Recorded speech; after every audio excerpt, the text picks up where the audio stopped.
Assalamu Walaikum. In this video, how to cut a curve image in Photoshop. Let's begin.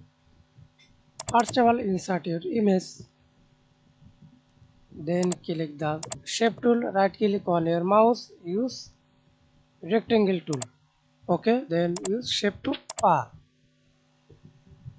Then select selection. Press Ctrl T on your keyboard. Click this warp icon and see this warp custom warp. ARC or ARC lower, ARC upper, ARC. You select your of style. I select example ARC. Then up and down and move. Press Ctrl T. Hold Shift move.